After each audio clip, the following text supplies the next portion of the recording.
Hello friends, कैसे हैं आप सब। नमस्कार, स्वागत है आप सबका हमारे चैनल फिन आवाज में।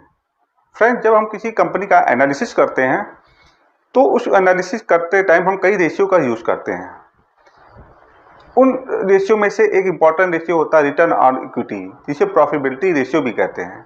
आज इसी रेशियो के बारे में बात करेंगे। रिटर्न ऑन इक्विटी हमें बताता है कि हम किसी कंपनी में निवेश पर हमें कितना रिटर्न मिल रहा है। यानी कि यदि किसी कंपनी में निवेश करते हैं तो शेयर होल्डर की इक्विटी यानी उनके पैसों पर कंपनी कितना प्रॉफिट बना रहा है। यदि किसी कंपनी का आरओई अगर 20% है, यानी सपोज कीजिए किसी कंपनी का रिटर्न ऑन इक्विटी 20% है, तो ये हमें बताता है कि यदि उस कंपनी में यदि 100 रुपये किसी शेयर होल्डर ने इन्वेस्ट किया होता तो उस 100 रुपये के मुकाबले उसको 20 रुपये का रिटर्न ऑन इक्विटी मिला होता। यानी उसका आरओई आता है 20, यानी 20 रुपये का रिटर्न ऑन इक्विटी उसका मिलता है। फ्रेंड, रिटर्न ऑन इक्विटी जो है हमेशा ईयर बाय ईयर अगर बढ़ रहा है किसी कंपनी का, तो यानी ये माना जाता है कि ये कंपनी अच्छी है। इसीलिए हमें पिछले 5 ईयर का रिटर्न ऑन इक्विटी चेक करते रहना चाहिए। ये रिटर्न ऑन इक्विटी हमें कंपनी के ईयरली वाइज इनकम स्टेटमेंट में मिल जाएगा। हम मनी कंट्रोल से पिडिलाइट का चार्ट देखेंगे। इसका हमने इनकम स्टेटमेंट निकाला है। इसमें आप देख सकते हैं पिडिलाइट की रिटर्न ऑन इक्विटी कितना ही बढ़िया है। इसका 2022 में रिटर्न ऑन इक्विटी है 18.85 और 2021 में इसका रिटर्न ऑन इक्विटी है 20.25 और 2020 में 25.05 है। और इसकी खास बात यह है, इस रिटर्न ऑन इक्विटी के मुकाबले इसका डेट भी बहुत कम है। यानी ये कंपनी बहुत ही फंडामेंटली स्ट्रांग और फाइनेंशियल स्ट्रांग कंपनी है।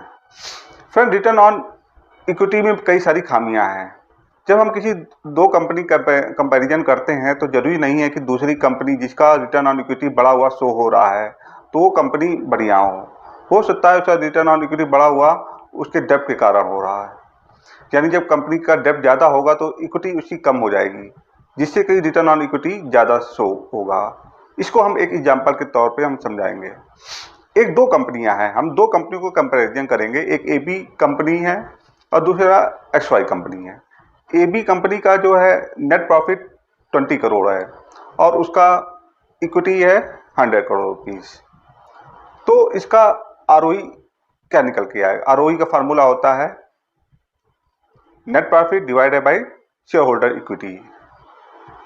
तो 20 डिवाइडेड बाय 100 यानी कि निकल कर आएगा 0.2, यानी कि 20% इसका आरओई निकल के आया।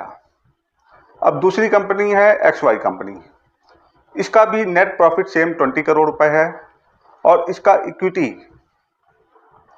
60 करोड़ रुपए है और इस पर कंपनी में डेब्ट जो है 40 करोड़ का है।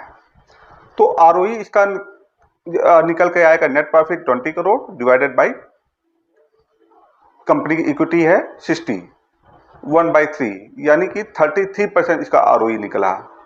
ये 33% इससे ज़्यादा इसलिए शो हो रहा है क्योंकि इसमें डेब्ट के कारण इसकी इक्विटी कम हो गई है, जिससे इसका रिटर्न ऑन इक्विटी शो हो रहा है, जो कि ये सही नहीं है।